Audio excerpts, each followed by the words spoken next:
So my name is Chantell Harris. I am a mom. I have 2 children, and I kind of stay busy. I have a 9-to-5 job as a principal engineer, but I also have this other personality that does podcasts, and I also do cooking. I have a cooking show, so I'm out there, and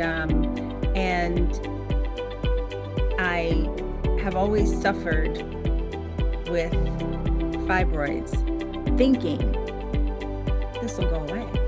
This will go away. This will go away. So my outfits, I learned how to kind of camouflage the side that was extended. But I thought, this is okay. This will go away.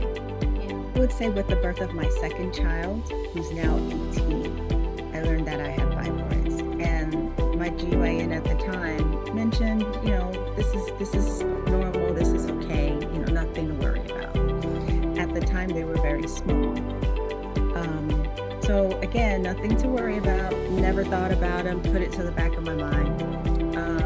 Because I had my son, I wasn't, looking to conceive or anything. So having another child was like the furthest thing from my mind. I didn't know the symptoms that fibroids cause. I didn't know and didn't realize that until probably when they were removed. Okay.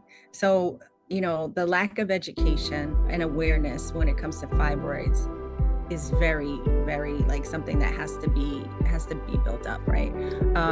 As far as I knew, the only symptom that I had within the last, I would say 4 years, was on my left side, I had my abdomen was extended, like I was just only on that left side, as if I was maybe, I would say 5 months pregnant. So I had a bulge there. I couldn't sleep on my stomach because it felt uncomfortable. Laying on my back without a pillow under my knees felt uncomfortable. Wearing clothes that I normally wear, I couldn't do. So I would wear a lot of the Spanx and the tummy wraps, thinking, this will make my stomach flat. Another symptom that's caused by fibroids is bloating. So I was always bloated, and what I would do is I would use a castor oil pack, right? Because I read that that's a natural way to kind of shrink fibroids. Also, I would take supplements, dandelion root supplements. So I've been doing this for probably the last 3 years consistently. And I normally monitor my fibroids by having an ultrasound. Well, last year I had one. This year I wanted one because I wanted to monitor the growth. Am I making an impact with the castor oil packs? Am I making an impact with the dandelion root? So my GYN said, oh, you don't need it. You don't need it because you just have one. I actually pushed for it.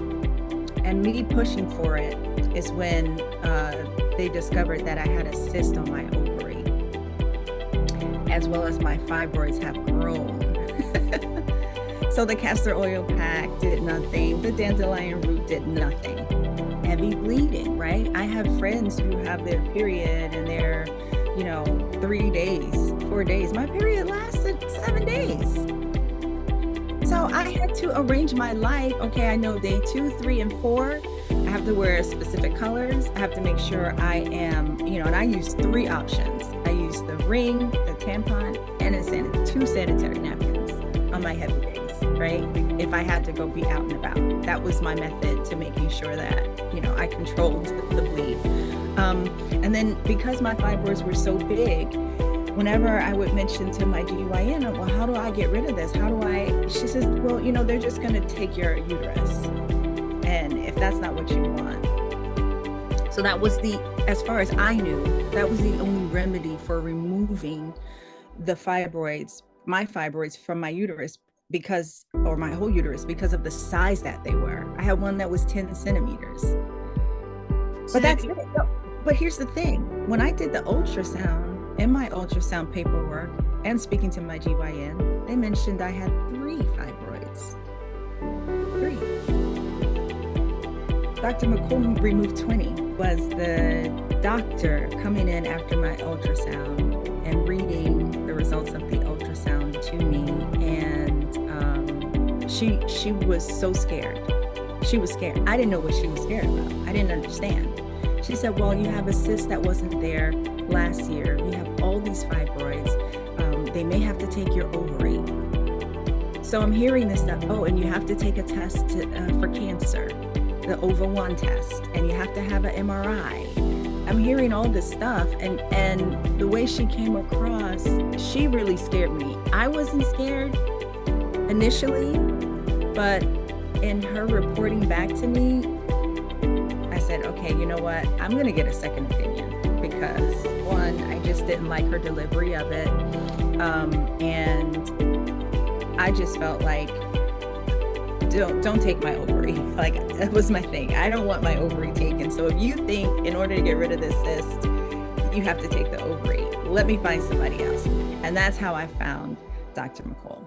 Yeah. I researched the facility. I researched, the testimonials of people who had ovarian cyst removal. That was very important to me. The fibroids were the furthest thing from my mind. I have to be honest. I'm like, you know what? They don't bother me. They don't, but it was sitting with Dr. McCool. Dr. McCool is, first of all, amazing. Like, I can't even, the energy that he gives off, the confidence that he gives off, which is one of the reasons why I could not trust the doctor that initially reported it to me. Right? Her energy was so nervous, without even having all of the information. So for me, I had to block that out. And Dr. McCool delivered positive energy, delivered confidence that he was capable, right? And then the biggest thing that he did was educate me. He pulled out a piece of paper and he drew my uterus and all the issues that were going on within my uterus. So again, just plain, clear, and simple, like a 2-year-old. He delivered this information like as if I was a 2-year-old, but it registered, right? I needed to see it in black and white. I didn't know. You don't know what's going on, and you don't understand the severity. I didn't understand the severity, and with that drawing, I said, you know what? He's my guy. So the first path forward was going to be uterus removal. That was the first path forward. And he explained it. We talked about it extensively. I had questions that I even called back after I saw him. And, he was very, very patient. He answered the questions. I was on the fence. And then I said, maybe I don't want to get rid of the uterus. And then he says, well, we can take the fibroids. Okay. He says, I don't know if I could take the cyst without taking the fibroids. That's what he said. I said, Dr. McCool, all the fibroids you find, you can have. Yeah. I lost 11 pounds. I would stand up and show you my stomach. But I am so in awe how flat my stomach is. I am in awe of the bloating that I no longer have. I am just amazed. I am a advocate of LAAM, the LAAM technique of Dr. McCool, of your center, your facility. I have been shouting from the mountaintop. Recovery is great. Initially after surgery, I think it took me about 3 or 4 days to kind of,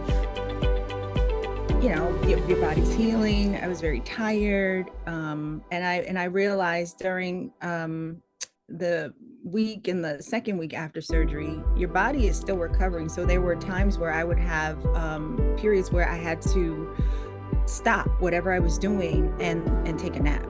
And normally I go during the day, but I required naps. So I think that's the most important thing, is to make sure that you listen to your body and do whatever your body needs, because that just aids in your path to recovery. Yeah, and now I am fine. I took my surgical tape off. I have a silicone strip to reduce the scarring, but fine. I am looking forward to my first period. I know it won't be what I went through before. I'm excited about that. I'm excited to call one of my girlfriends and say, hey, I just had a 4-day period. I look forward to that. I also look forward to, being in a bikini this summer on a beach, right? Because now I don't have that protrusion. So it gave me back body confidence there is no need to be confused. I mean, the goal that you want to get to is being fibroid free. And don't do the sit and wait method. That doesn't work. I don't understand why we have adapted to that mindset. No, if the fibroids are there and even if they're not causing you concern, eventually they will. Take them out, have them removed. There's no need to wait. And the technique now is just so, technology has improved, has progressed, and you don't need to be cut all the way open. Don't make things difficult. It needs to change, and that's going to come from promoting fibroids and endometriosis, promoting the symptoms again, so that people can take control. Right? The woman needs to take control of her health. Sometimes you need to. I look at it like this. This is my body. I want to know everything that's going on inside of me, and I want to understand what it is and how it occurs, right? And that, I think, more research needs to be done as to why fibroids occur in the first place, because I can't get a handle on it. Red meat, my sister doesn't eat red meat, yet she has fibroids, right? I know someone who's vegan. They have fibroids. My sister doesn't perm her hair. She has fibroids. There's no rhyme or reason to it. And that's where I think research needs to be done. And that's my thing now is I want to remain fibroid free. How do I do that? That's my quest now. That's the journey that I'm on now. How do I remain fibroid free? I don't want one to come back, right? I don't. But I know, in speaking with Dr. McCool, he mentioned, again, annual ultrasounds to check, which is great. But I still want to make sure that I am not the problem, right? What I'm eating, what I'm putting on my skin and my hair, I want to make sure I'm not the problem. Nothing that we haven't discussed, but I think, again, women need to do their research, and you need to know what's going to work for you and your body, and always get a second opinion. I just shared that with someone else, and this is what I did. I got a second opinion, and here I am, fibroid free.